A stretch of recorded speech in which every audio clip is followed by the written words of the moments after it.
Welcome back to the Retronomipod, a nostalgia and pop culture podcast where we discuss things from our past, present, and future. I am your host, Toby, as always, and I'm coming at you across this beautiful universe with my thumb in the air, hoping for a ride before my world gets destroyed. And with his bat towel always along beside me, I have my co-host Rick with me. How you doing, buddy? Good. All I gotta say is this so long, and thanks for all the fish. Oh, okay. Little foreshadowing for you for the rest of this episode. Check the number. Look, I believe that I made a number 42 joke. It's episode 42 for anybody that's just being lazy right now. I think I made a 42 joke in like our first or second episode. Yeah, Like so callback? You know, that's what I'm saying. Maybe callback? maybe Okay. Yeah. I'm for those just for, for those who know, they know, and for those who don't, you'll find they out. might they might know now. Stick to the end of the episode. Do what you do. Keep listening. It's not that hard, folks. Just keep listening. God damn it! Yeah, just kidding. Get so aggro at them up at the top and see if we can win them back, like certain Well, comics do, where they just piss off the audience, and then somehow at the end they're all laughing together, like we had a good they're time. thrown off because it's you that got aggressive and not me, you know? Yeah. Like, normally they would have had to like click their phone volume down a couple times because I got lit, you know? But thanks. Appreciate that. Take a little Hey. pressure off of me every once in a Hey, that's right. Let's get into it with the word question of the week. What do I do with my hands? So immediately we have to go back to Talladega Nights, correct? Like this is just what we're doing. Just why or that's not why you put that on there. Am I tripping? Is that where it's from? Because I've said that for the longest times. Because whenever you're taking a picture or video, it's like, where do I? I mean, what do we do with it? You I know, don't know. like In that context, I usually just try to throw up a gang sign that would probably not be good, I guess. You know, now that we're older, there's a lot of hands in pockets, thumbs up. I Maybe used to do this. the That hang was my 10 thing. thing or the hard Yeah, rock thing. with the boogie, like, yeah, man, Yeah. totally. You I do love two of them, you. you know, and Yeah. you look angry. You always look constipated, like, Yeah, oh, you just shit. no, what I know it from is Talladega Nights. Because it's like Will Ferrell after he wins his first race and they're like interviewing him in the pit. And he's just like, they just keep floating up. I know this is audio right now, but if you can see my webcam, my hands are floating to about face level. The guy just keeps pushing them back down. And then they just keep floating back up. He's just like, he even asked him at one point, what does he do with them? Like you just put them at your side. Just put them at your side. It's fine. It doesn't feel natural to just leave them at your side, though. There's something about when you're talking to somebody, especially if you're a person like us who talk with our hands a lot. Yeah. Like just having them by your side is like, might as well, duct tape me to a chair or something. I Yeah. I don't know. So I guess it depends on the situation. Give me a couple scenarios here. You just witnessed a 25 car pileup, and you're being interviewed because you were just happened to be on the sidewalk when you watched this go down, and the reporter goes, "Did you happen to see what happened?" Oh, dude, this is an easy answer. Okay, there would be a lot of this. I'd be just slamming my lap, you know, like. Dude, I'd be like, dude. oh, this shit, that was fuck. They just and then it was just bam, bam. It's just like, oh my god. And that would be what oh my god, my hands hurt so bad. I just feel like I'm Mike Tyson myself. They burn, like I have sunburn. Anyways. An awkward family photo because it's not your family, but they were like, "Hey, Toby, you're part of the family. Get in here." Okay, do I like the girl, or is this like a 3-month in thing, and we're doing some family gathering? It's super like you just barely like this is your second time meeting the parents, and they're Oh, already dude, like, I'm doing something "Hey." stupid. Like, I, I mean, I say stupid, but like, I'm doing a fucking bunny ears. Like, I'm doing the like, made you look symbol. You know Oh, the circle with the thumb. yeah. I'm doing something like that for sure because I'm just like, eh. You're meeting one of your favorite celebrities. You're a little, awestruck, and you're just a little. You don't know what to say, but you got a photo op anyway, and you just kind of don't know what to do in the moment. So now you're taking a photo with one of your favorite celebrities. What do you do? uh, I'm putting my hand behind their back. I'm touching Yeah, this yeah, man, woman. I mean, like respectably, yeah, of yeah, course. yeah, Like yeah, I'm not like of course. reaching low on Natalie Yeah, Portman or putting my arm around the front, Matt Damon or something, because you know. But yeah, like I'm trying to get close. Like this is this gold, like yeah, I'm probably getting close. you just got your leg broken after a UFC match where you were talking mad shit, and now you're on the floor, but you're not quite on the floor. You're more leaning against the fence as like they're trying to get your leg Ooh, strapped. But ooh, then ooh, ooh. Joe Rogan's about to interview you. I know what this is. I make gun symbols to my head and I threaten your family. I know that one's 100% right. Yeah, wild UFC this week.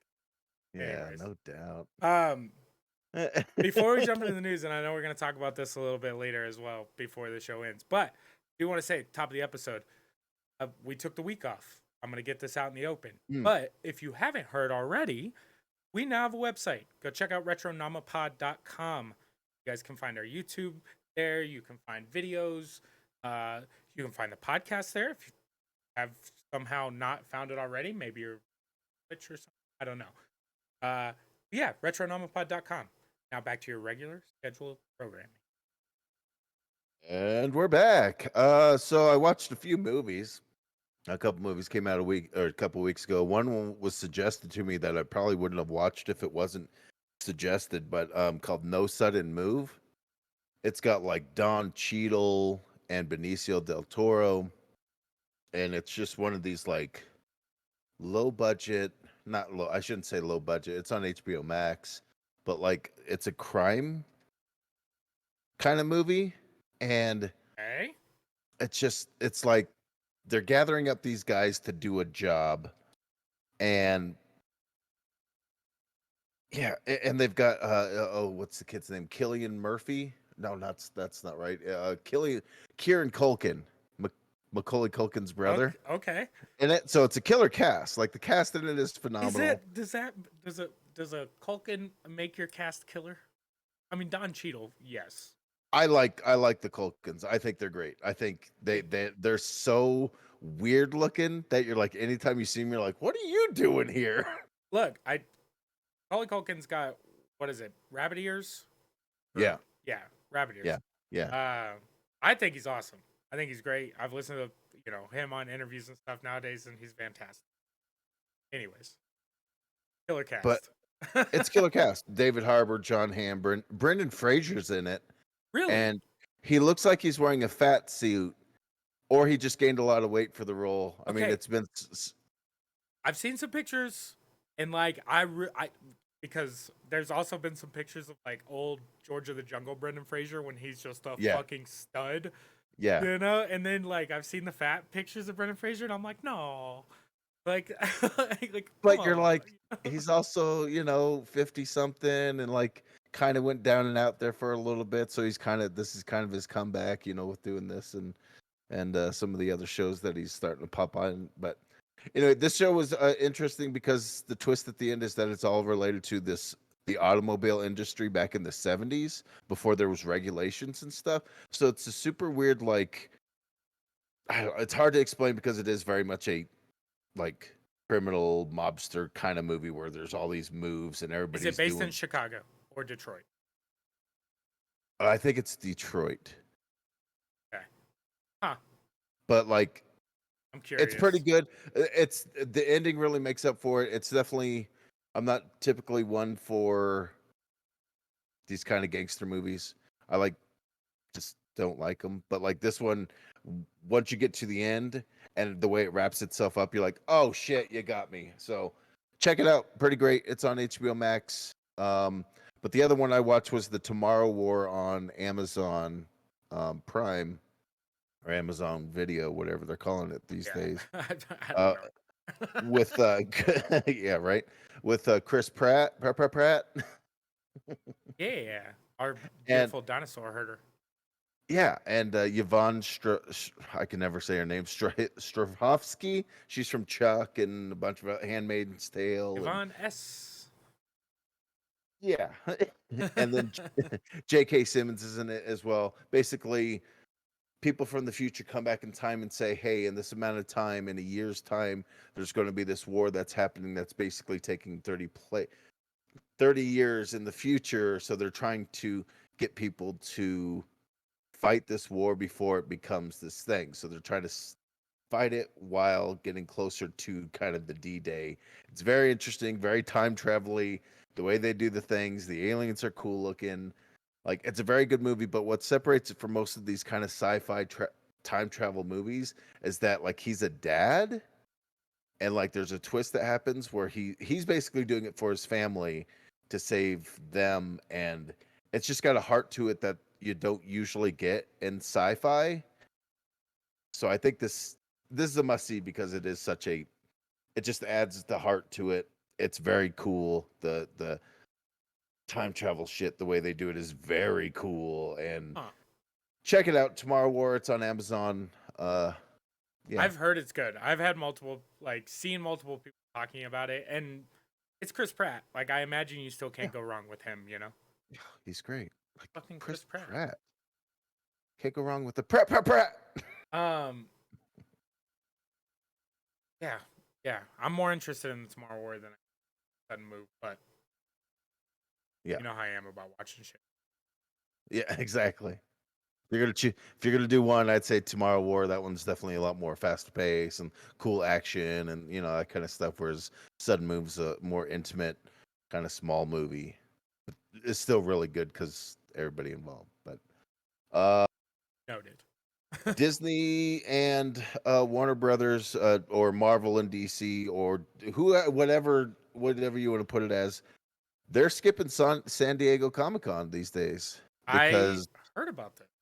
I mean, with the success of DC's, what was it, Fandom event Yeah, I was like some sort of last year, fandom.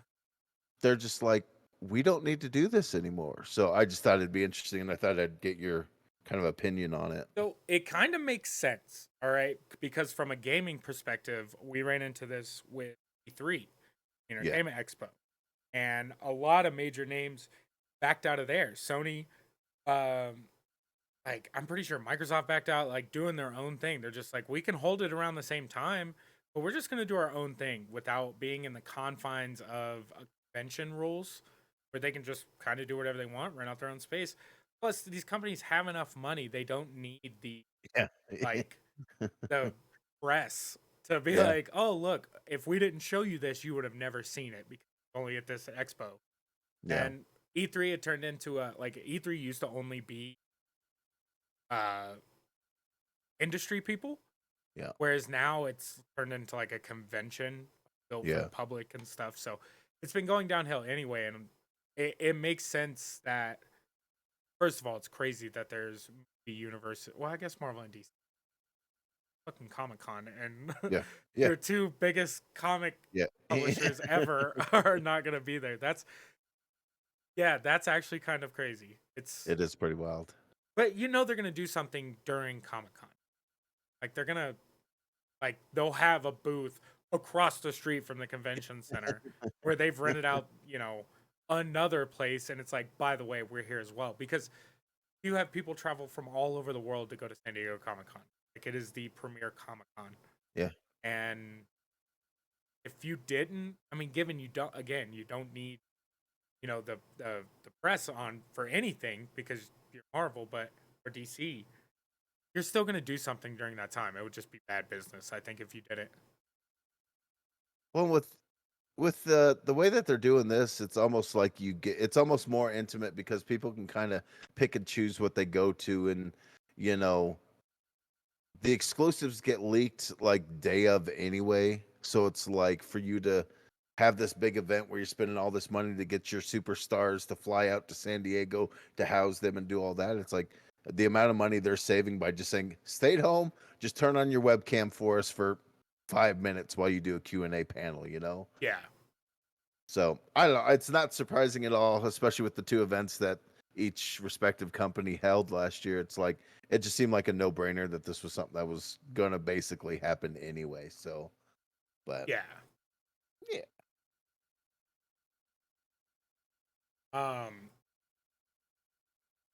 Tripping? Yeah. You good? Yeah, I mean, I don't know if OBS is good, but I'll figure that out later, I think. Um, One of the things that I wanted to bring up, and you and I kind of talked about it, but D&D and Magic the Gathering had a crossover, which was kind of cool. And I don't want to talk about it too long, but there's a couple things that really kind of felt awesome to me. Because first of all, crazy to think that this hasn't happened yet, Yeah. you know? Like no D&D mashup with fucking Magic the Gathering. Did you play Magic at all ever? I never got into it. Chris and Drew kind of both got into it. I can see that. More Drew, and it's just, I mean, the artwork is, I mean, just looking at that stuff Ugh. was like, oh, these cards are so beautiful to look at, but I never got the, And it's such a vast library. Like you're seeing so yeah, much stuff. It's absolutely insane. Um, and some of the newer stuff they've added planeswalkers, like things that you build your deck around. There's certain characters that are just more powerful, especially as you play the game more. But something that they did was they gave Gary Gygax, our beautiful neighborhood creator of Dungeons and Dragons, his own card. And back in the 70s when he was playing tabletop RPGs, he usually DM'd, but the first time that he actually got to play, he created a character, and I'm going to butcher the name, but Morden Kanan. Morden Kanan. This was his like first character that he actually got to play, not as a dungeon master. And so he got a Planeswalker card in the new set, which is kind of cool. dope. Like that's cool for Wizards of the Coast, especially because they're who's putting out Dungeons and Dragons now anyway. Yeah. You know, and they were just like, "We got you, fam. Like, appreciate you." You know, Yeah. it's just like, It's uh, such an odd thing that it took this long for this to happen, especially since they're basically the same. I mean, they're so similar. I mean, except for one's a card game, one's just a RPG. But like, despite that, it's like they're so rooted in each other's mythology almost. oh Anyway, yes. Um, they brought up a couple things like in the set, and you guys have to go check out the set somewhere else. You could just Google D&D Magic the Gathering; it'll pop right up. But apart from the Planeswalker, they added a class system via cards. Like you could pick up a rogue class or a paladin class, cleric class. Uh, Plus like a cool thing, and it's weird because each of the classes have like a level up system. So like I'd have to look into it to see exactly how it worked, but there's like a level 1, 2, and 3 strength of spell. There's times where you have to roll a d20. Like some of the cards call for you to roll a d20. Um, they added a bag of holding card. heck yeah. So like a bunch of like callbacks to OG D&D terms. You know, there's a card that you meet in a tavern. It gives buffs accordingly. Hmm. Uh, but a cool concept. Again, surprising that it never came around. I can't believe it hasn't been a thing before this. But yeah, D&D Magic the Gathering set, probably at your local stores or not. I don't know if people are still fighting and like robbing each other over them. I don't fucking know. I don't know. Yeah, I don't know, man. It's cool as hell though. That artwork for all these kind of new It's cards is good. it's at that standard of D&D. It's also at the standard of Magic as well. So it's like There's a dungeon crawler card, dungeoneer card. it's so wild. I Cool mean, stuff. Go check it who out. knows? Cool shit. Yeah. Maybe we'll get together and I'll fuck you up in some magic because I'm pretty Yeah. bad. But if you never really played, I'm like, I should Yeah, be. I'm confident I can figure it out. if somehow you don't beat me, I'd be like, okay, maybe I should have been playing longer Yeah, yeah. Maybe you're a prodigy. I'm just.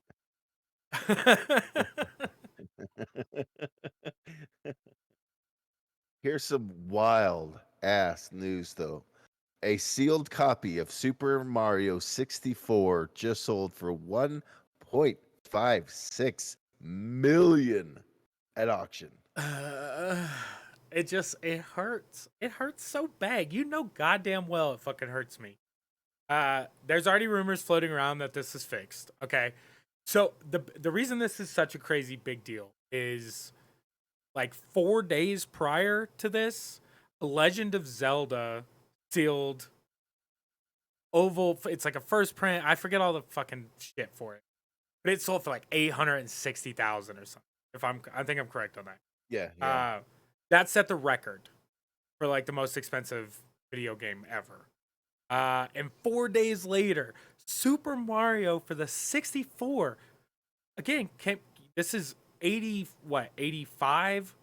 versus 95. 96. I think Super Mario came out in 96. I think it was launch time. Something like that. So did the N64. Anyways, neither here nor there. Mhm. 1.5 million. So now there's been like rumors or whatever that it's a fixed auction. They're Ugh. thinking that people put in like fake betters. What else is cool is this guy, the guy that sold this, all right, is in a Facebook group that I'm a part of and just made a big long ass post talking about like the toxicity a little bit of the gaming community, that he's so thankful that this happened to him because people have been roasting this sale. I just want to put in context, this is a 9.8 A++. WADA, I think it's WADA graded. Yeah, Mhm. WADA graded because VGA's actual numbers. So I don't have this in front of me. I should have brought this up, but I've read this article like 38 times and watched a bunch of videos on this stupid thing. But the next step up from that score is a 10. Yeah. Like there is no 9.9. They go in Mm. 0.2 increments. It is this or you get a fucking perfect 10, which is like off the production line, put into an acrylic case and sent off. And even then can come out flawed. Is This is like crazy. so as a collector, is a Super Mario 64, and obviously it's a special circumstance because it is sealed and it's like new and pristine and all that. But like, is that a game that would normally go for such a high price? Is it No, that no, no, no, no, rare? no. No, it's not. It's not rare at all. It's probably one of the more mass-produced games for the N64. You could probably buy a complete copy in decent condition. Well, now it's going to probably be more expensive, but before, like, you could get a complete copy in box with everything in it, $70, $60 if you. Now they're probably going to run like 100 or Sure. 150. You know, people are dumb when it comes to seeing prices like this, and it's one of the reasons that this. Look, I understand you want sealed graded. I don't understand actually because this is something I probably wouldn't do. Now, given the price, we may change our mind because I do have a couple sealed games that I plan on trading in. But fuck, if I can grade them at a 9.4 and sell them for 10 times what they're worth sitting on my Yeah. shelf, it's hard not to. That is a very, very, very, very, very, very, very rare condition video game that he has there. That's And like not that many of those probably exist. that's probably what warrants it being.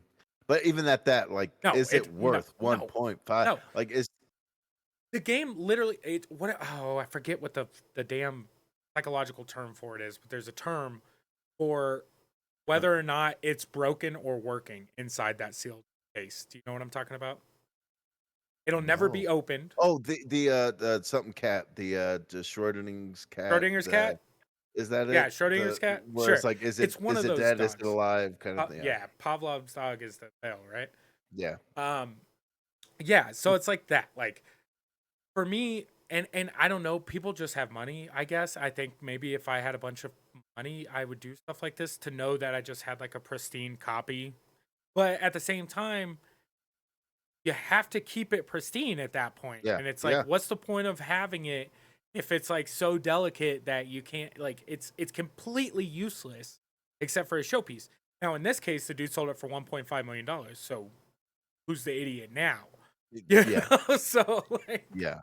but Like, it's just, to me, it's ridiculous, and it's making the used video game market get real volatile, sure. and it's not good for anybody, especially collectors that try to play their collection or collect, you know, non-sealed copies, because I like to play a lot of my stuff, you Yeah. know, but I don't know. It's I've always said that I thought Heritage Auctions grading, but I'm a hypocrite because when we were in sports cards growing up, we talked about grading everything. Comic books are the same way, so it's the next evolution in video game collecting, and now it's here. So hold on to your games, folks, or give them to me. I'll gladly take them. Steal them shut. Don't play your games. Do you like they did in the 90s where everybody bought Death of Superman and they had a sealed copy that was pristine and then the one they read, and then in 30 years when everybody has that same thing, you could sell it for $100.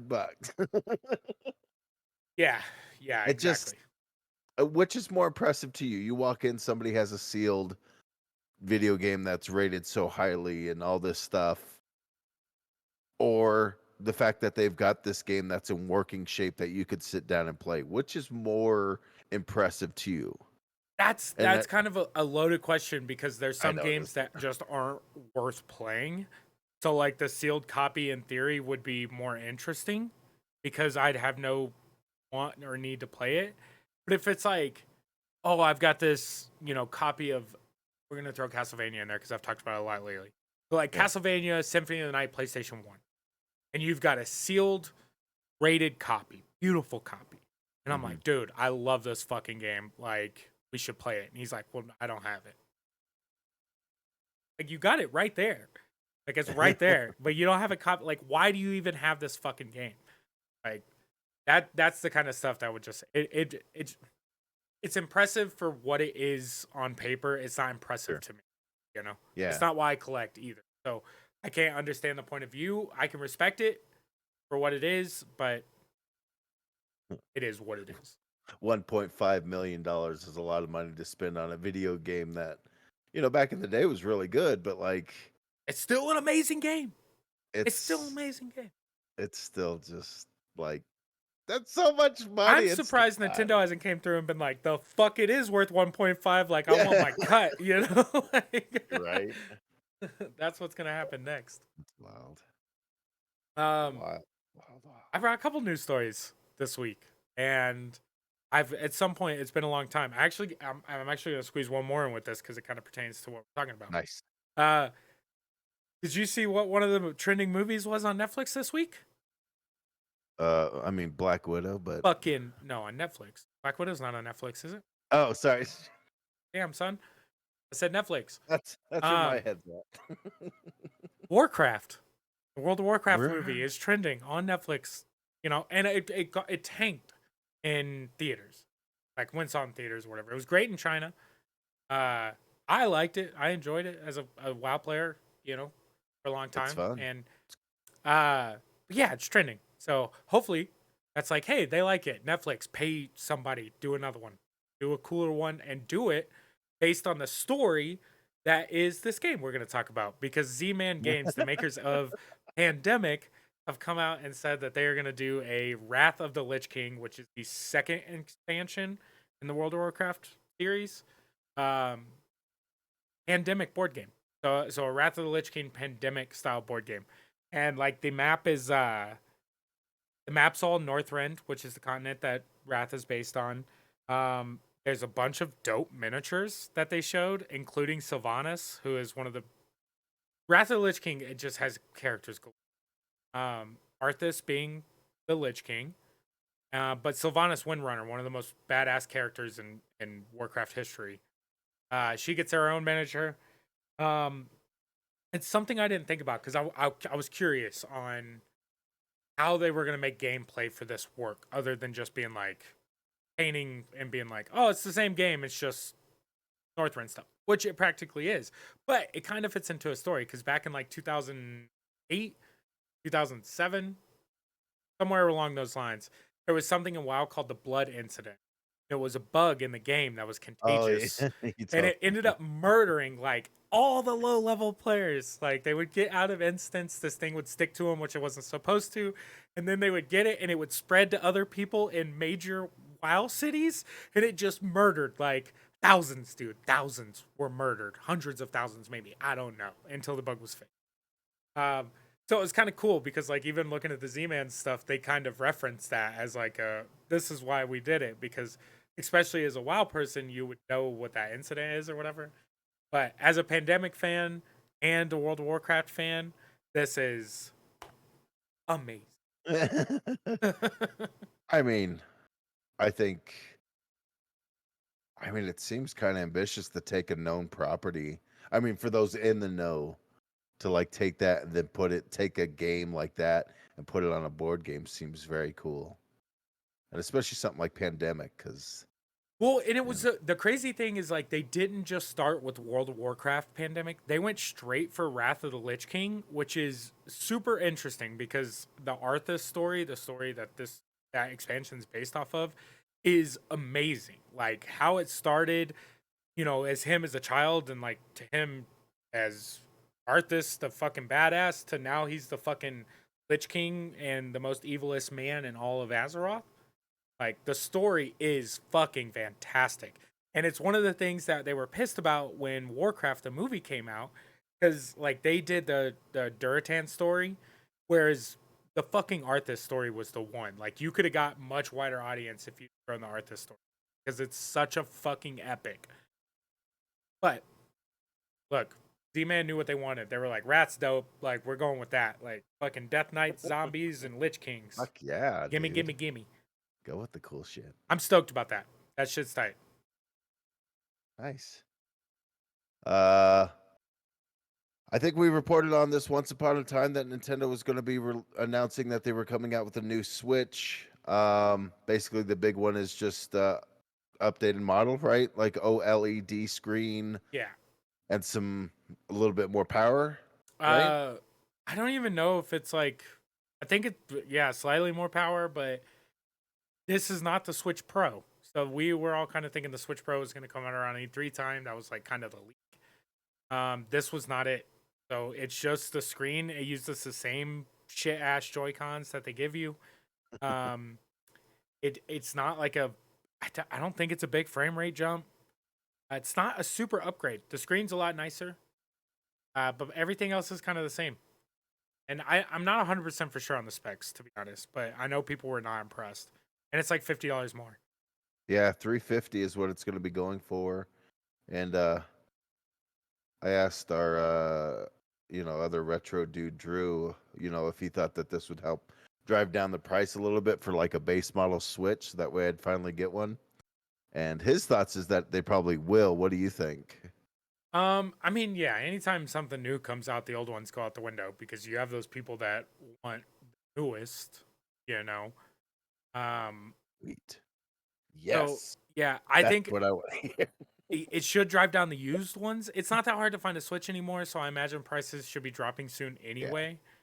They're semi readily available, more so than PS5s or Xbox. That's for sure. Yeah, I don't know. I won't be running out to get one anytime soon. I'm sure I'll own one at some point. But Maybe when they actually have a Pro come out, that's the one you'll shoot for. If you do it. The yeah. I mean, Pro with the yeah, OLED. I want the upgrade for sure. So yeah, I'm not running out to pay $50 more. I already have 2 Switches in I don't need another one. Or maybe do I? How much do you need a Switch? We'll talk later. Maybe I'll go get the OLED one. Put it as a business expense. Yeah, exactly. We've got to try it out. We can review it. Nintendo, come on. So this one was just the story that kind of popped up in the purview of looking through all the nerdy stuff. But like the director Greta Gerwig, who did the most recent version of Little Women. Maybe I should say we that. needed that. No. I mean, to each their own. But she's officially signed on to direct Margot Robbie's Barbie movie. Bro, I'm not mad at this though. If you're gonna choose a Barbie, Barbie. if you're gonna choose a Barbie, I mean, pretty A1 choice. It's super like. I mean, I'm kind she's a of good. I'm look, I'm kind of good with this. Like, I think I'm kind of down for a Barbie movie, yo. Right, I'm interested to see like How do you? how Is it like some Toy Story? fantastical they go. Do Yeah, they go like it's a real life lady Barbie, or do they go like a Toy Story where she is still a toy, or that's what I you want. know, I want or like is it the toy to life experience. Like, I don't want yeah, to be like, quote unquote, she's a Barbie, you know, like as in, oh my god, it's just a hot bitch walking down the street in pink, yeah, like who's got a prissy attitude. That's what I imagine Barbie has. Um, or do the weird like the creator they show it's like a biopic of the creator, but also simultaneously it's a story of Barbie and how they like intertwined somehow or some shit. Like, like no, just tell me a Barbie story and make it like, hey kid, like the old Aqua song. I'm a Barbie girl in a Barbie world. Life is plastic and it's fantastic. Come on, Barbie world. I, somewhere You, around there. you got it, dude. I don't You know. I got it. just got copyright strike number 2. There we go. Um, Okay, so but yeah. question of the night here. Who plays Ken next to Margot Oh Robbie's shit. Barbie? First person that popped in my head is like Zac Efron. See, and I was thinking more of like a Channing Tatum. I like the taller ones, you know, Tatum's a good call. or Tatum's a good like, call. or The just Rock. To really no, throw it fuck out. No, that. I'm just No, I saw his. Did you see his Black Adam? Like, dude. bro, Good your lord. man is fucking jacked. He's like Every 51 or 48. I don't every even time know. he takes off his shirt, you're like, God damn it, I'm dude! like, You're should making I the be able to rest of see us. my veins like that? Because I surely cannot. You know? Yeah, um, right. nah, damn, we started talking about The Rock. Who am I thinking of? Or you go Oh, got because the vapors. he's. I know. Whoa, whoa, whoa, uh, whoa. no, you go with like Ryan Reynolds because ripped, cute as fuck, and can Oh give you like yeah, a. You got to and make he's Ken like dumb as fuck, you know. Just let him be sexy as hell, but he's just like I'm fucking Ken, but Barbie's like the bad bitch, you know. that's not bad. Man, Lionsgate or whoever, holla at me. That I'm gonna have to keep an eye out on this to just kind of see I'm not even who gonna lie, they I'm kind of cast. like, Like, I'm interested to see who they cast as Ken because it's like, okay, you got or Michael freaking B. Jordan. Give him, Oh, twisted dude. up. Yeah, yeah. Yeah, We could just check all the boxes. yeah. That's what he does. So yeah, I'm thinking Ryan Reynolds or Michael B. Jordan. Those are my choices. I know that there's some like macchiato skinned indie out there that would be perfect too. Right. As a white person, our skin sucks. It's Yeah, dude. We fucking get burns. It old looks and like we look shit. Yeah, bro. old. Yeah. If we spend Anyways, any time pick out in the Michael B. sun, Jordan. we look like Let shoe that man leather. represent Ken. He deserves Just it. shoot. That would be cool. I would like to see him just play a role where he's just kind of like, And I don't this even is, want him to talk about it. yeah, Like just just make Ken black, make it is. Barbie white. Boom. It's just the thing. They don't even know. They're fucking plastic. What are colors?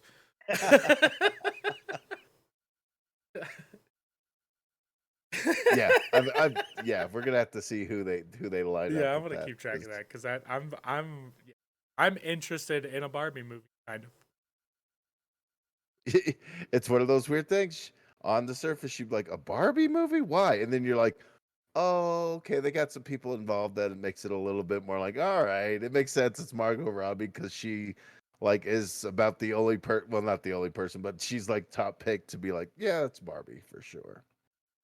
Silly little thing, Katy Perry, speaking of another Barbie, um, she just put out a song called Electric, which is appropriate because Pikachu's in it. So I just wanted to throw that out because it was just such a like cool. I don't know if it's for anything or if it's just I can't tell either. But from what I watched, Katy Perry, good. I thought about her the other day because like I haven't heard her at all. But I'm also not listening to the radio stations that she would be on or radio stations other than anyway.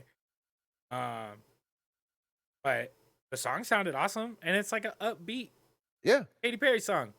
yeah. 'Cause baby, you're a firework. Go Come on, show me what you're worth. Anyways, Yeah. Dude, um, she got some good hype songs to get you like in the mood to be like, bro, I'm yeah, like hyped up. I've sang make twice it too. I'm important. fucking all jacked up right now. This shit is Okay, electric. so it looks like this song is in partnership with the Pokemon Company for the album Pokemon 25, the album. So it looks like they are doing some stuff to celebrate the fact that Pokemon is able to rent a car. Damn, damn, bro. This is why Dude, when people are like, I mean, there's words gonna happen out of my mouth. I have Pokemon tattoos, and I yeah, was you do. 6 when Pokemon. 6 years old.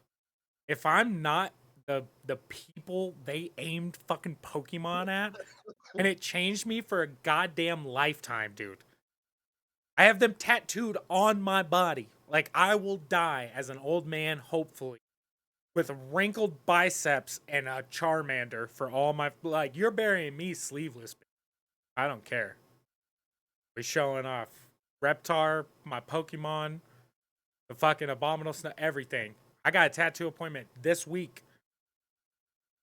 I mean, unless you've got relatives that want to remember a piece of you and be like, "Hey, could I get That that shit's weird. I tattoo?" don't want you like And I want to frame it no. up and put it in a frame, so I it'd be like, want "Oh, I'll remember Toby forever with his not no. Charmander, Charizard, Char Dragon." It is Charmander, but yeah. I forgot which one you had. I knew it was one of. It's in the evolution I have scale. no Man. I know. I have no evolutions of any Pokemon. Yeah, I mean Oh, fuck! I'm an Snorlax is idiot. don't know one. God damn it! I'm Anyways, an idiot. burn it down. Burn it down. I knew it was in there somewhere. I Char Dragon. swear. It's Char Dragon. It's a Char Dragon. Watch out! It'll get you. Go, Char I'm a Dragon. Do Go! flame burst thing. I choose you, Char Dragon. I'm an idiot. Good times, dude. Pokemon's great. Can't go wrong. They're still hitting it out of the park. I mean, sort 25 of. The new years. gen shit I am so far out of, but like Oof. give me that original 151. I'm banging out like the little shadow thing. Some of the names though, even still, like Tangela. Like, why? Like a stupid fucking name. And I forget the evolution order of Pidgeot. Oh, Pidgeotto. Yeah, anyways. Let's skirt. Back on track, bro. We're just slowly talking about evolutions of Pokemon, and people are like, "Where did this go? Where are we going here, guys? Seriously, I what think is they're this? What we're drinking. talking about this week, Pokemon? No, that's a different episode. We'll Not get yet. there. Not yet. We thought we'd do another Who Would Win this week because we like doing them. And this one kind of goes with the fact that Martin Freeman plays a character by the name of Arthur Dent in Hitchhiker's Guide to the Galaxy. So we thought it'd be fun if we pit himself against himself. So I chose Arthur Dent versus Bilbo Baggins, which he plays young Bilbo Baggins in the Hobbit series. So it just seemed appropriate to have like. I figured I would pit him against himself. Stop hitting yourself. Stop hitting yourself. All right, so Arthur Dent. I mean, they're played by the exact same person. So physically and strength wise, they are exactly the same. But are they though? Because it's Bilbo Baggins versus Arthur Dent. So right off the bat, I've got to talk about weaponry, okay? Because Bilbo does have a walking stick. That's fair. That's and Arthur Dent carries around a towel. But if you go off of the logic from Pineapple Express, he is in a bathrobe, and oh no, and maybe he's faster when he fights. I don't know. He got more freedom of movement. But like Bilbo's like, how tall are hobbits? Hobbits are like 3 feet. 3 feet. Yeah, that's what I was thinking. They're super So small. Arthur Dent, even being a small dude's like 5 foot, like he got a height advantage on him. Okay, we didn't think about this. Now Bilbo's got a stick, but Arthur's like a giant. Not like Gandalf's. I mean, yeah, yeah. It's like It's it's like yeah. well, the whole reason why Bilbo gets added to the party in The Hobbit is because hobbits are known for being especially sneaky. They can walk literally through a crowd and not be noticed because nobody pays attention to the hobbits because they're so small. Yeah. So they're known for like being great thieves and stuff. So he has that on his side that he could like sneak up on the motherfucker. Surprise, Hit cockback. and goodbye Shin. Whereas Arthur Dent, he's got a towel, and if you've ever been whipped by a towel that's slightly wet on the end, whoo, whoo. Yeah, well, and they're both like a little skittish, you know. Like I think Arthur's a little more held back than Bilbo. Bilbo's still got a little sense of adventure in him, you know. Yeah, He at least thinks he won it. Arthur want none of that. Like this man just wants to sit in his house, drink his tea. yeah, He's just doing the damn thing. You yeah. know? They're And he's just got a towel. Like, I mean, it's gonna be wet with his own pee because like he's just that type of person. I think, you know. Um, Damn, dude, the towel whip thing is a pretty dangerous weapon. not Like, bad. I've seen some pretty good towel whips. Yeah. They get you. God They damn. no, I'm talking about like, oh, we might have to go get you stitches kind of towel whips. Family because eat you alive every once in a while. I don't know. This one's kind of tough. Cause like, I want it. Just Bilbo just seems like the easy choice, but you're real small, bud. You're real small. Like you're real small. And they're both not exactly the most aggressive guys. Like they're both Oh, pretty chill, and it takes outside forces to bring them out of their comfort zone. You know, they're both just like, leave me alone in my house. Now somebody's messing with me in my house. Shit, an outside force. Now I'm on this weird adventure, which I'm very reluctant to be a part of, but their that's story was life. exactly the same. He chose the same exact character in both fucking movies. Holy shit. Uh, yeah. So it's not like either one's going to be like, I'm I gonna fuck don't, you yeah, up. yeah, dude. Because like, I mean, as a Hobbit, he's thick, you know, like he's thick boy, Oh, couple yeah. C, you know.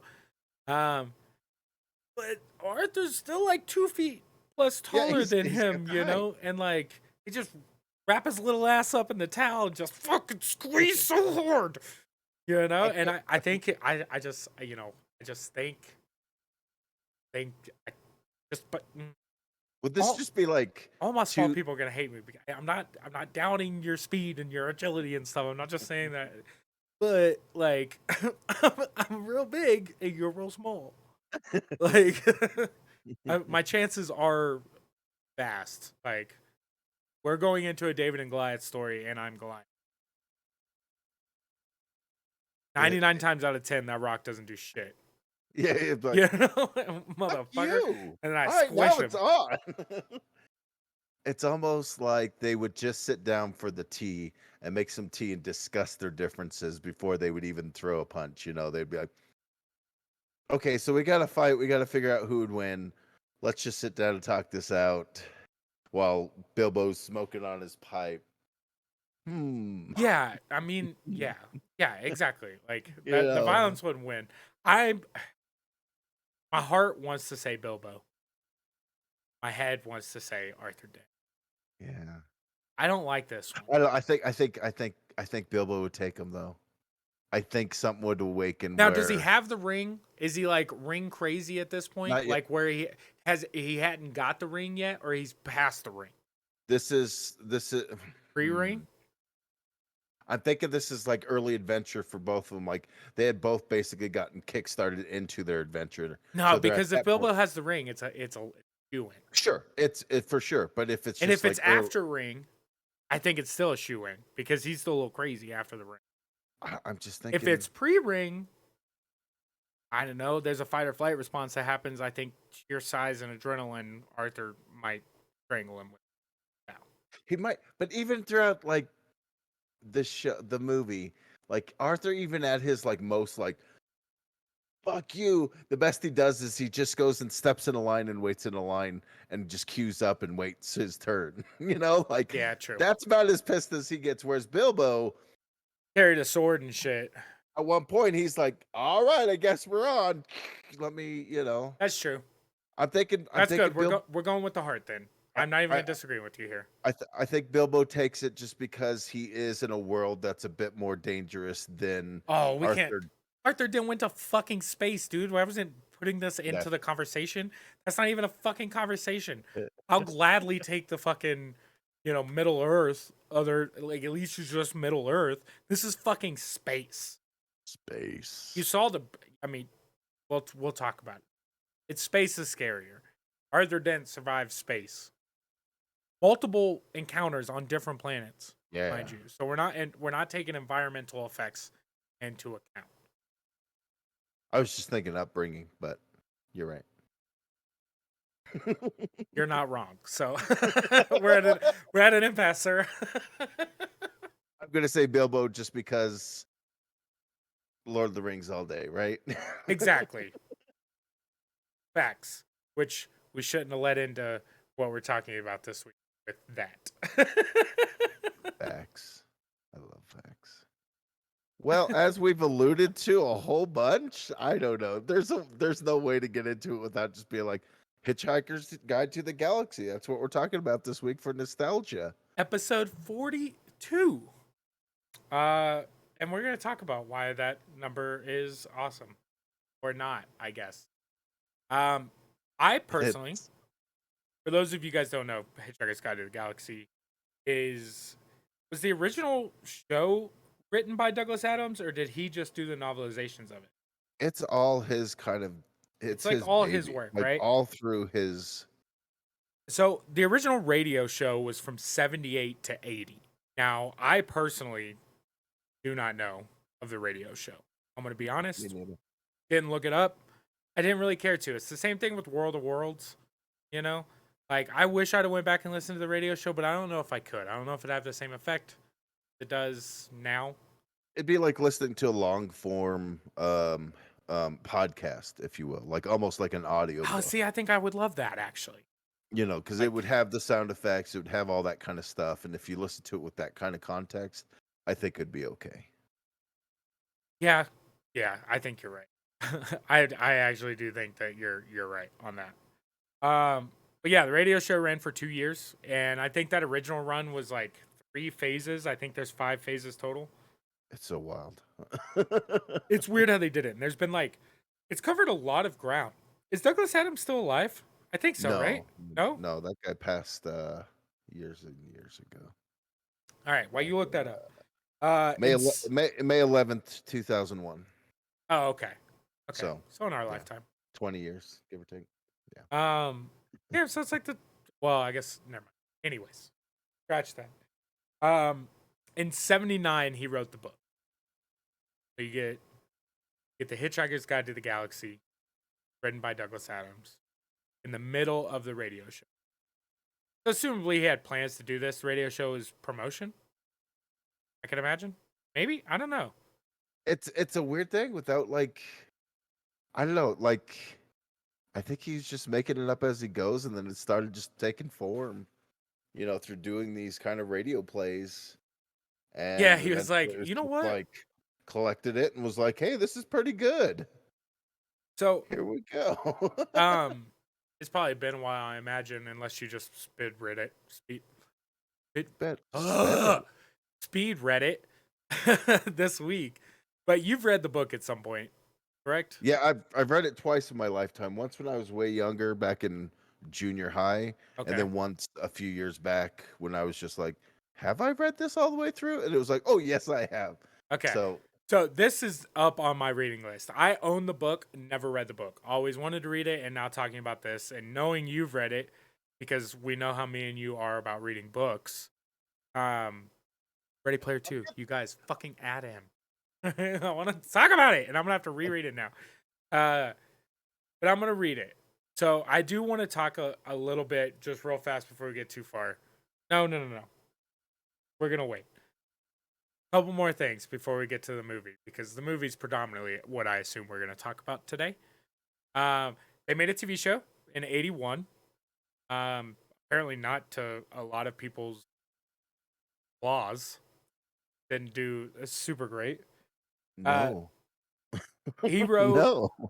He wrote. If you've if you've seen pictures of it, go online and check it out because it has like a Doctor Who feeling where it's just like super slapdash, throw things together, see what sticks.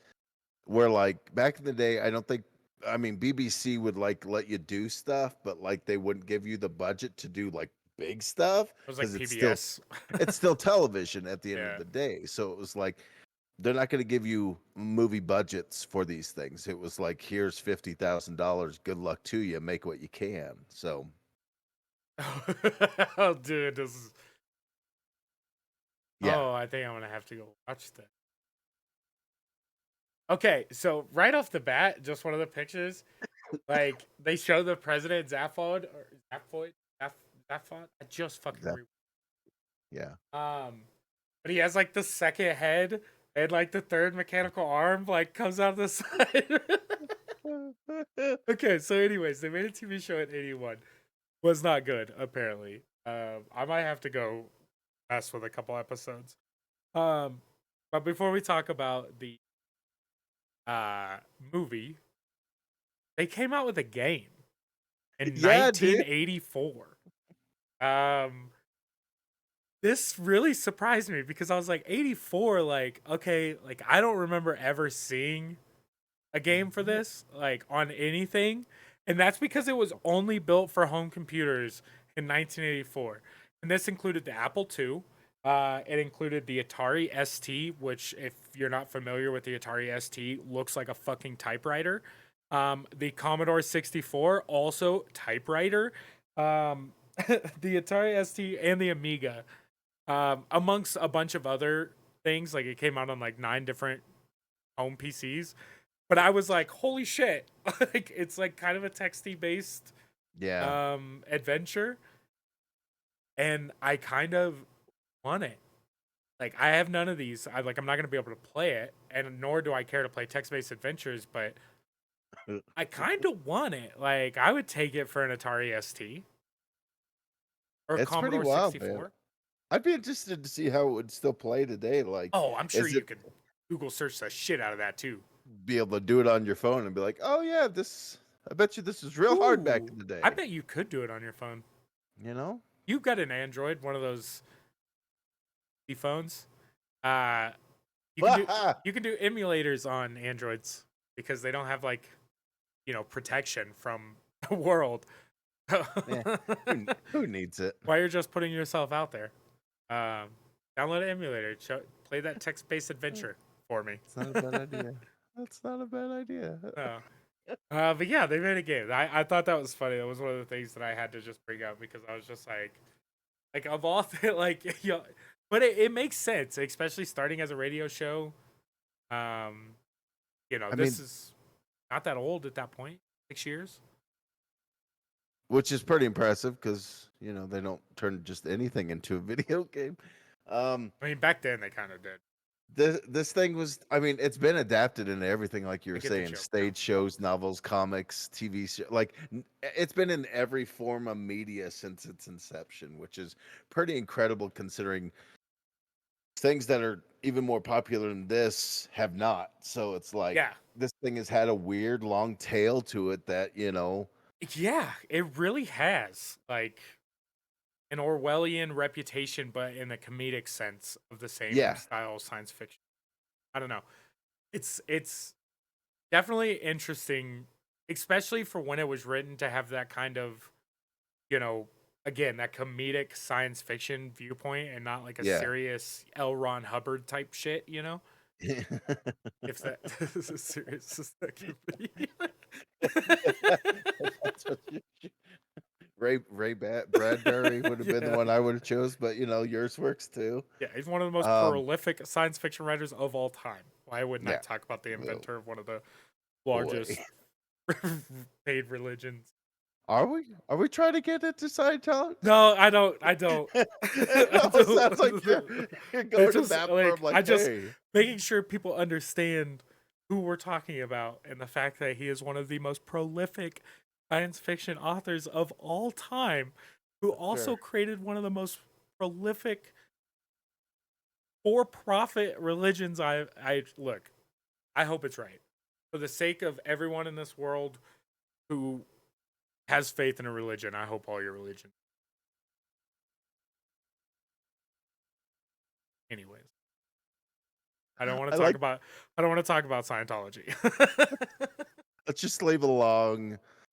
Just blank dead air in there, just to let it hang for just a minute. For those who don't know, let's give a little brief narrative on what this is about. Please. Hitchhiker Guide to the Galaxy follows the misadventures of the last surviving man, Arthur Dent, following the demolition of Earth by a Vogon constructor fleet to make a way for a hyperspace bypass. Dent is rescued by Ford Prefect, who is a human-like alien who's basically been writing a book called The Hitchhiker's Guide to the Galaxy.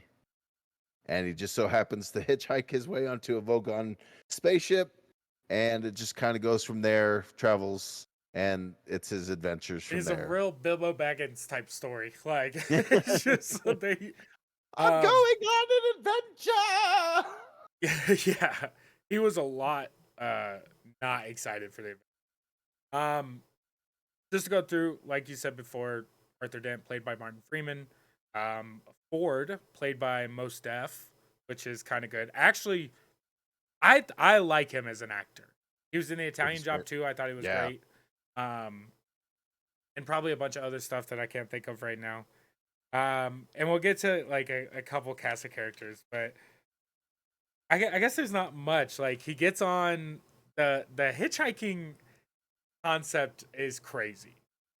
Cause he's just got a ring that sends up a fucking bat signal into space, Basically. and it's like a no ass system. He's just like shing, So like we're hopefully. yeah, something eventually as big as the universe is will pass. But like you said, they end up on what is it, the Vorgon or Vogon Vogon, yeah, because it's construction Vog Sphere, spaceship. I think is the planet's name. Yeah, yeah. Gets The, complicated with it. yeah, but these guys are crazy because like it's such a play on bureaucracy because they're so fucking formal. Like everything that they do is based on file systems and approvals and like stuff as simple as what is a hyperspeed. Like they're sending the Yeah, calls yeah, through to get yeah. approved and then back before they can jump. Even in chase, they just can't do it. Um, their ship gets very interesting towards the middle of the movie when you actually get to go to their planet. Um, but that brings us eventually. These guys get figured out on this ship, right? I'll Yeah. let you continue. No, I just Th- Uh, no, you're fine. I was just giving the general gist of it. They get found out that they were hitchhiking on, they were hideaways onto the ship. Vogons basically get them, and a way of torture. And the great thing about this like movie is that they'll keep popping into the Hitchhiker's Guide, and they'll give you little tidbits about the universe. It's a way to do like narrative stuff without somebody just it is very docu exposition, series. and the Um, way they do it with the book and the animations is and wonderful. it's Stephen Fry It's as the Stephen fucking narrator. Fry. So of course the voice is just Lovely. amazing. It's one step down from fucking David Attenborough, like Yeah, it's fucking Stephen yeah. Fry. But yeah, so the torture, yeah. Um, there's a bunch of parts of this movie where like it's almost hard to catch the little innuendos and little things that they add because they get so, like, the first like infographic you kind of see too is when he sticks the fucking fish in his ear, the The language fish. Babelfish. Yes, Yeah. thank you. And like the fish just and it goes to like the cutouts like this is an ugly little fish, Yeah. you know? As Martin Freeman's dying because a worm is burying into his skull, it like quickly is like, and this is what this does. Yeah, And it's it's like a super puffer like we fish. don't. It eats the sound waves and shits out what you're supposed to hear, kind of thing, translates it for you, which is so genius because there's actually a program out there now called Babelfish that essentially does exactly that, where you can talk into it and it'll translate into the language you want it to be. Pretty nerdy shit. Crazy. We're getting you got deep. Anyways, they get found out on this ship, which brings us to a character I totally spaced on being in here, and that is Trish Trillion. Trillion Trisha, yeah. Yes. Yeah. Played by Zoe Deschanel. Fantastic. Just fantastic.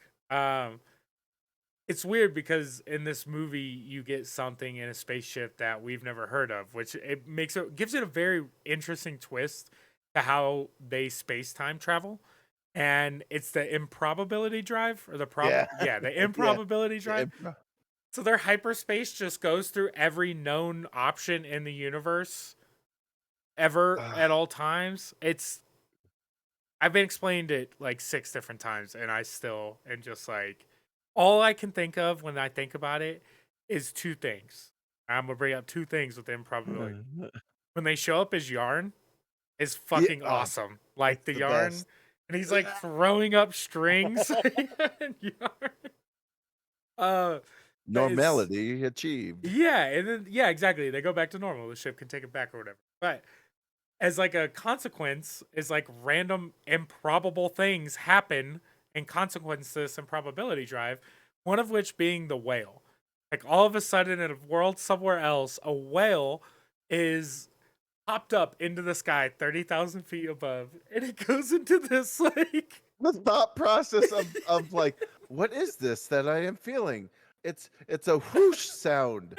It's wind. It's wind. Oh, what is this thing coming toward me? It's big. It's flat. It's round. What do we call it? Ground. And right as he's about to say it, the doof. And yeah, he's falling. He's like, I should find myself. He's like, what do I even mean by find myself?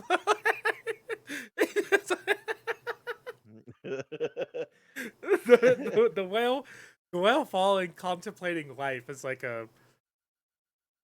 I don't know. It may be the best inadvertent part of the entire movie because it's just like it goes through so many thoughts that shouldn't even be thoughts, and then he recognizes that he shouldn't know what that thought means, and he's just making shit up that's already made up. And then he hits the ground and they just show a big ass mushroom cloud.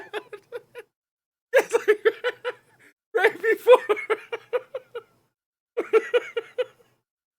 before he hits the ground, he's like, hello ground.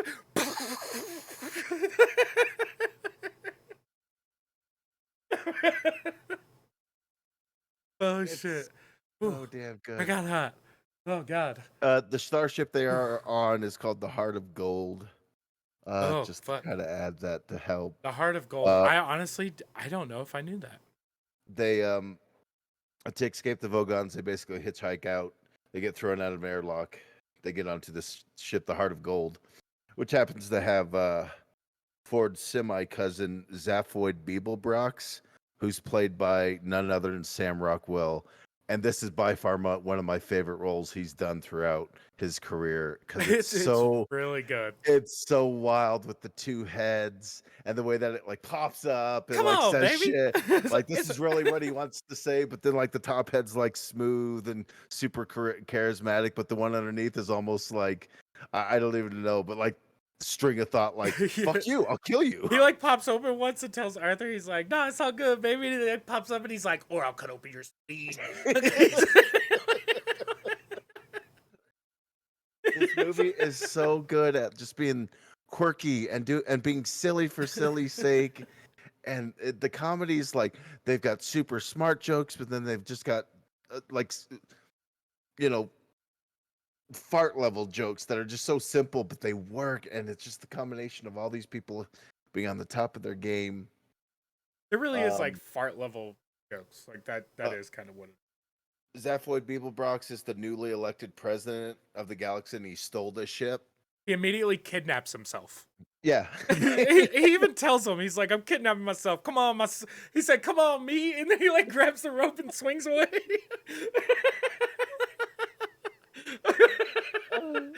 like his first order. Like they like made this brand new awesome badass ship. He's like, I now declare that I'm kidnapping myself, and then he steals the ship. um, the he steals the ship for good reason though, because he's going on the quest to find the computer that is putting together the ultimate question. Um, Mhm. and what is the fucking planet's name? All I can Uh, think of is Megadeth. Deep Thought No, I is know the super. that's the Oh, computer name. What's the planet name? oh shit. Megatron. Uh, Margathea. Marathi. Magathea. Magathea. Magathea. Okay, Yeah. we're Yeah. gonna Yeah. get there. You got this. Yeah. There it is. Yeah.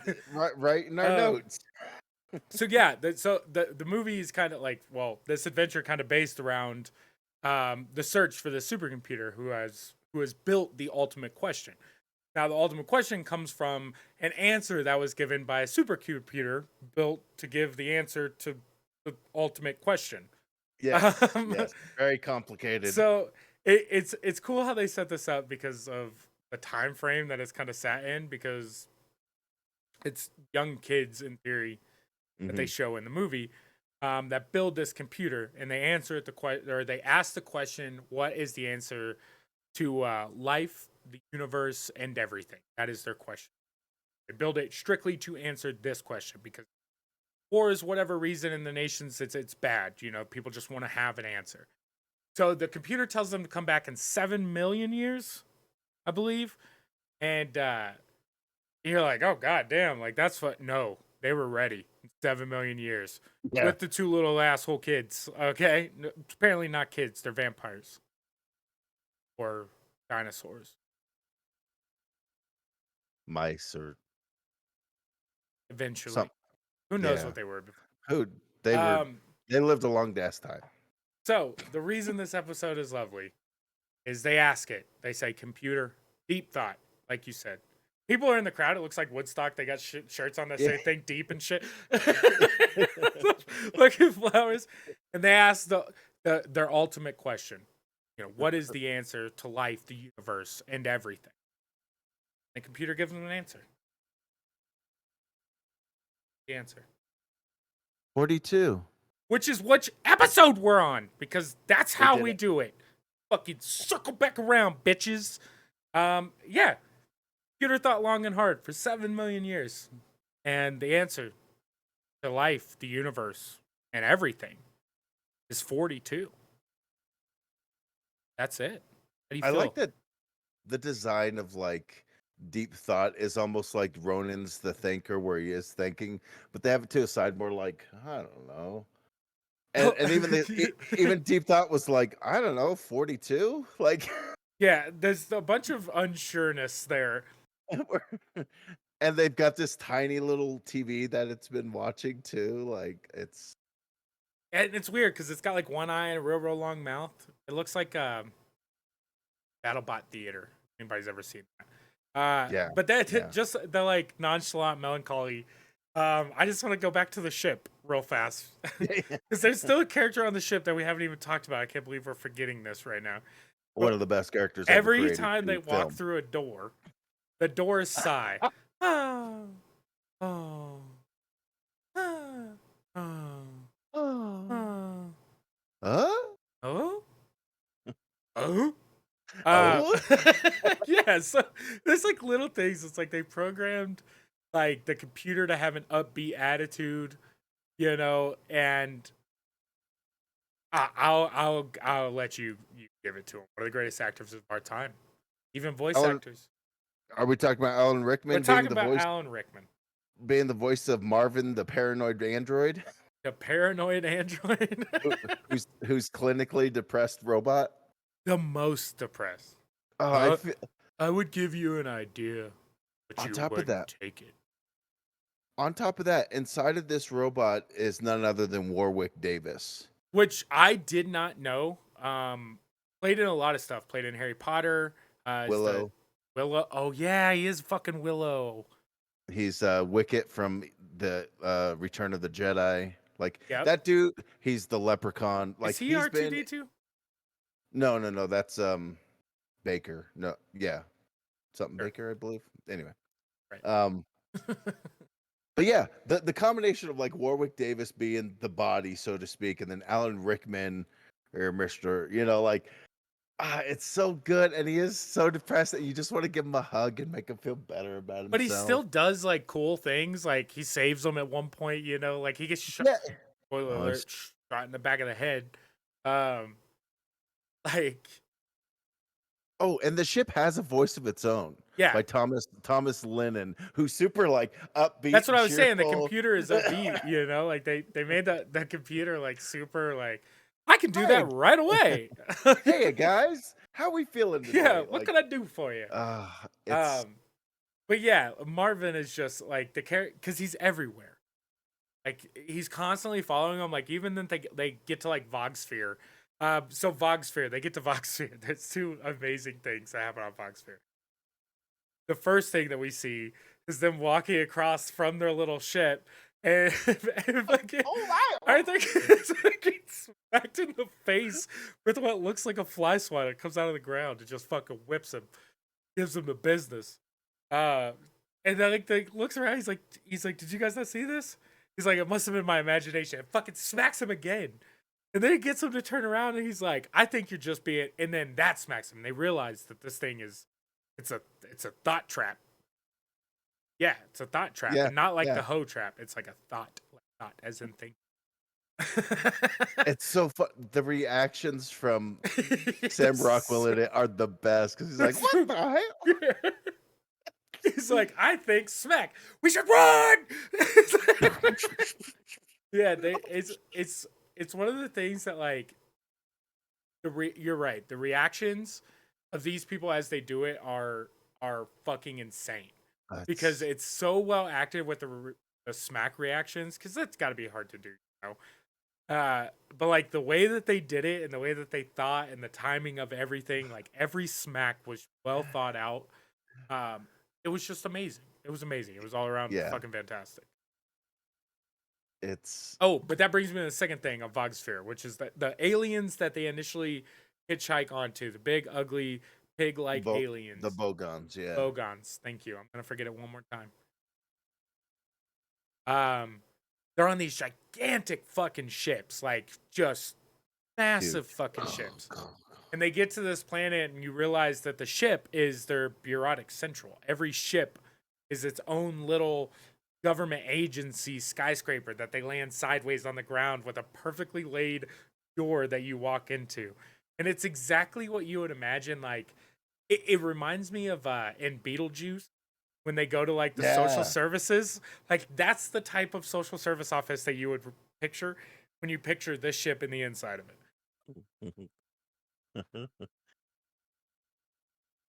Yeah, absolutely. It's going through that and then like having to fill out the forms and like Arthur Dent's like there's one thing us English are known that we're good at and that's queuing, and he just grabs the paperwork and he has it filled out and he like waits in line for it, and Yeah, there's like nobody there anyway, like, yeah, but he he's still just goes through the fucking long ass corridor off. well, he doesn't end up going through it because he like grabs the president. He's like, "President here, president here." They just like walk through all the way to That's the right. front, like cut him off because he gets They're like, growled at by like the oh, fucking Frank the Rabbit, I mean, that's white right. rabbit thing. But yeah, they go through like the whole form, and she's like, "Oh, like we can't release her. She's on treason or whatever." And he's like, "But this is the president," and she's like, "Well, you need the presidential form release pardon." And she's like, "That's the blue one," and he's like, "Fuck." And he like runs over and he grabs the blue one and he fills it out and puts it in front of her, and she's like, "Oh, okay, approved." And then like right before her murder, because Trillian's getting murdered. I don't know if we mentioned that. That's a whole nother part of the story. But they're like, damn, she's free to go. The paperwork's been filled out. Yeah, You yeah, know, yeah, yeah. like Like, wait, what are you doing? And they just free her they because, just let her well, go. Yeah, the paperwork. yeah. But that's kind of the base of the movie, pretty much. But we get towards what not only what the ultimate question is, but what the ultimate weapon is.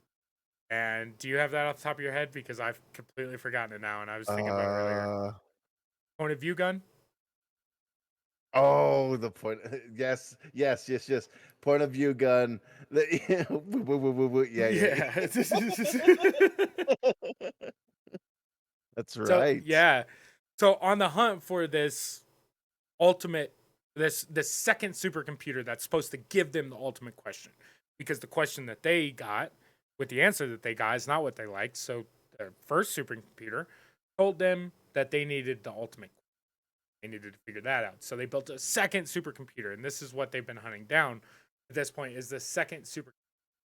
But they get this gun, the point of view gun, which if you shoot it at someone, will give the person you shoot your point of view. So they'll see it from your side of the railroad tracks, which turns out to be great at the end because it kind of saves their life with the depressed Yeah. robot. Like you like they get surrounded by the Boga. Bogons. Ooh, boom. Time number 3, baby. I'm not gonna forget There it. it is. They get surrounded by the Vogons. Like Marvin shoots them all, and they're all like, "I just don't want to be here Oh, I anymore." don't want to do it. Yeah. So That the design of the Vogons, it has to be said, like clearly a combination of like master puppetry and like a dude in a suit. oh But just the yeah, way they look, like the up close picture of them with the little it's like bit of fuzz and rubberized the nose. suit. Oh, it looks so good. And the lips being all fat and Yeah, because they gross. have And pig face kind of things, but like yeah, it is wild. Like it's wild. it is a real alien in the sense that it is not CGI'd, and that these are Yeah. actual people in suits, who are afraid of the Tau. Actually, the Tau comes into play with these guys quite a bit because we have to find another way With their little arms. Yeah. I try to They run got and a wiggle waddle, away. Yeah, there's something to be said about them because they were never like malicious No, for the sake of being malicious. They were literally just doing their jobs. they're just doing their job. They're just doing their jobs. I Yeah. mean, their jobs might have to be executions or destruction of planets for the better good of them, but never out of like maliciousness. Like they weren't just like we're gonna go murder a bunch of people because of world domination. This planet No. kind of sucks. But that brings us kind of towards the end of the movie. Want to explain this, or do you? You keep going, man. You're Okay. killing it. I feel like I've talked a bunch. I guess I don't use. Well, no, I do. But that brings us to the end, and I'm spacing his name right now, and all I can picture him from, of all the stuff that I've ever seen him in, is Victor from Underworld, and he's the fucking master goddamn vampire. What is his fucking name? It's Slarty Bartfast. What's his real name? Who's it played by? Oh, Bill Nighy. Bill Nighy. Thank you, because he was in Shaun of the Dead. He's Davy Jones in Pirates of the Caribbean. Oh, is he really? Yeah. I did not know that. That's a good. Yeah. Anyways, so they meet up with this guy, and this is kind of where like you find out this is where the M. Night Shyamalan twist comes in, because this guy, Lardy, I don't know if I remember hearing his name. Is that what you said? Slarty Bartfast. Slarty Bartfast. It's such a. You have to just keep saying it. Slarty Bartfast. This is the dude's name, but I think he calls him Slarty for short because he's like, I don't want to say all That's that. an entire first name. Yeah, Oh, that's God. just his name. They don't Okay. even have a last name, probably because that's Anyways, enough. Slarty is a world builder. And Yeah. I mean it's as simple as that. This guy is just building worlds, like planets, not like writing books in his den. He's building planets, and I'm about to spoiler alert you real fast, okay? Because the supercomputer that they build to answer the ultimate question is Earth. What? Yeah. It's like, I should really watch this movie or read a book. yeah. I should probably read the book, because is that not what happens in the book? Basically, the only big difference between the book and the movie is that they really emphasize the romance between Trillian and Arthur. But other than that, that makes sense. They were played by such goofy people together, though, that it like the romance still doesn't make complete sense. You're like, nah, she wouldn't. Not with him. She's too adventurous. He's a little too stuck in his ways, but Yeah. Yeah. But yeah, they build they rebuild Earth exactly as it were. Yeah. We have, but I guess that brings us to the real end of the movie. Yeah. Where they basically have Arthur continue life on this Earth 2, if you will. Thirdly, the stupid little fucking kids come back, and throughout Yeah. the entire movie, these two little mice That's right. were fucking shit up, chewing the Yeah, guidance that's right. systems. That's right. They Yeah. were yanking his fucking hair. They were doing Yeah. fuckery on the ship, and it Fuckery. was these two little asshole kids. They're back, building the human race. The answer to the ultimate question: love all along. Love all along. One of the best parts of the movie, they murdered those kids. He smashed them, smashed them. Little kids just.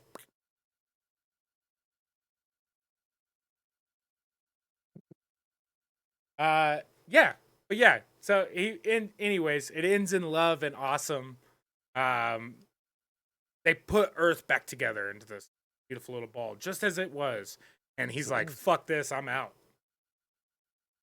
And he doesn't Yeah. even stay, No. asshole. He's got more adventures now. Now that he's seen the universe. What is cool though is at the end of that, one of the last lines that I said is, "I know this nice little restaurant at the edge of the universe," Uh-huh. which is a cool little throwback to the second novel Mhm. that Douglas Adams wrote, titled "Restaurant at the Edge of the Universe." It's the second, so it kind of tells you the kind of guy he is, because if you look up the trilogy, it's a trilogy of 5 books. Yes. Yes, I know. Y'all can't see his face, but I know. That's how you buy it. Is a trilogy of 5 books. So, Stop calling it like, a trilogy of 5 books. um, yeah, What, it is. what, It is. what trilogy? Is it a quadrilogy? Is that what it's called when But there's there's 5? 5, and hydro, octo. Uh, No, that's too high. anyways, before we get off of this, for the night, anything else about the movie? I just got a Uh, couple 42 facts for you. um, I mean, the fact that Edgar Wright, Jason Schwartzman are in the movie and they're not even credited is mind blowing to say the least. Huh? And this cast is one that is so like a who's who of like British folks, and maybe not even British because John Malkovich is in it too. But like, Oh yeah, John of Malkovich is in it. Oh yeah, we didn't even talk about like, yeah, I don't know. He's kind of weird because his character isn't super vital, but it kind of is. it's just weird how, like, the character that he plays, Yeah, and it's like unnecessary to the story, except it's fun in the middle when he's like, "I got a score to settle on this planet." ah, super wild. um, yeah, surprisingly, a lot of good people in it. Like I said before, Stephen Fry, Alan Rickman, Zoe Deschanel, Martin Freeman. I mean, we go on and on. Yeah, There's it pops off. it's Um, extensive. so 42, 42. All right. People have their theories on why 42 was the chosen number, right? Do you know the reason? Do you have a theory on why 42 is It's the perfect number? If you it's a know the math. real reason, don't say it. Okay, I won't say anything. Okay. Know the real reason? I think so. Well, I think I do too. So I wonder if our answers are different, because now we're stuck in a bind. Um, there's a couple weird things, and I'm not gonna be able to explain a lot of them. Uh, the perfect score for the math Olympiad, held every year, is a 42 out of 42. 10101, 42 in binary. That's the one I knew. Okay, so no, all right. Not right. Not right. It's fucking right enough. I mean, it's correct. Like, it's correct binary, There's I no guess. wrong answer. Except for the one that Douglas Adams gave. But is it the right answer? This is where conspiracies. Pew, pew, pew. But God damn it, make the X file noise. Pew, pew. No, ambulance. The X Files? Yeah, Like the theme? yeah. something like that. I don't Fuck, know. I don't know. We ruined it. There's an ambulance and It's a thermine. It's the thermine. I can't do a sure, thermine. awesome. Um, and it is I don't know. pseudo perfect number. Okay, and this was kind of interesting. You have to look this up, but it is kind of a rare number. There's only like 2 numbers in front of 42, and like the next number after 42 is 1089, and then it's like 100,038 that or 138,000 and some change, and then it goes to like 2 million and something. Like the jumps are gigantic for pseudo perfect numbers, and it's like a weird way with like prime numbers and the integers times.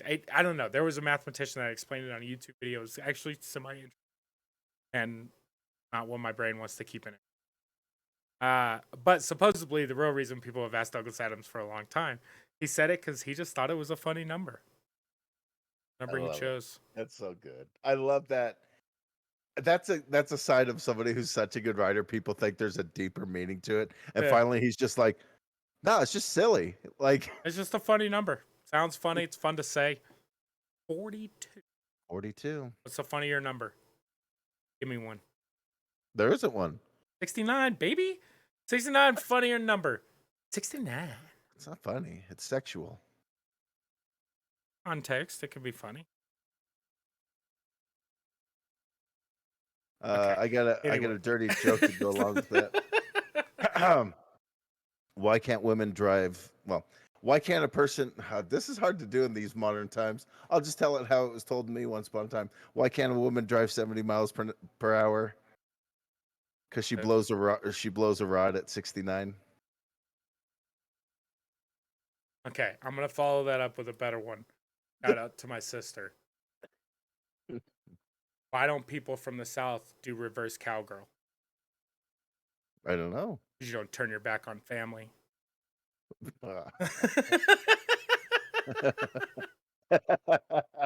No offense to the Souther. I'm from a Southern place too. I know. It's a funny fucking joke. Fantastic. If you can't That find is a fun in good that, joke. you don't know. Just earned our explicit tag. Let's if go. they've listened this far, I mean, if they've listened to 42 episodes of us and this is the one that they're like, nah, that's it. Yeah. That's not enough. Unsubscribe. Then we've done okay for ourselves. What a magical number to go out on. Yeah, I stopped listening around 42. Yeah. Yes! Yeah. Fuck yeah! Anything else before we get out of here? No, I've got nothing, my dude. This movie's fantastic. The book Yeah. is real great. I mean, for a guy who takes forever to read books, this is one of those ones that want you get going. It really is an easy read. I highly recommend doing it. Well, I'm You gonna know. have to read it now, but I'll be finished with that before you're finished with reading. We gotta do something. So, anyways, we're gonna end it there. But I do want to bring up because we've just made it a lot easier for not only us and you guys to find us and figure us out and share us and whatever else you want to do because we now have a website. I alluded to it earlier in the podcast. Is the reason that we took the week off this past week. Glad to be back, but we're back with a vengeance. And at retronomipod.com, you can find all the links to the Facebook groups, to the Twitch channels, to the Instagramsies. There's links, and you can listen to the podcast straight from the website. You're at work, you just listen to it, boom, you can listen to it from the podcast. Works on your phone, your tablet, soon to have a bunch of other stuff.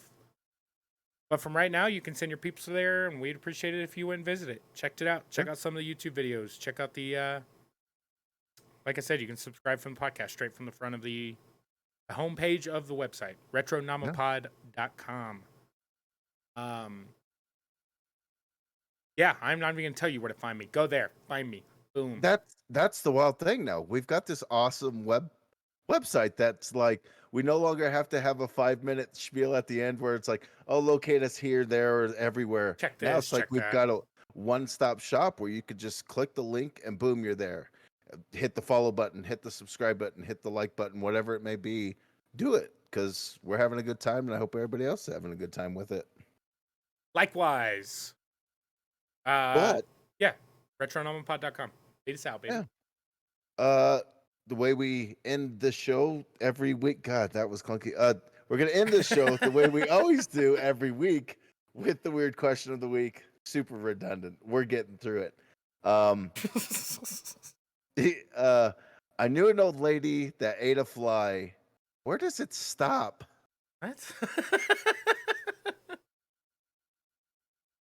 As always, we appreciate you guys listening to this week's episode of the Retronomipod. We love you, and we will catch you next week. Good night.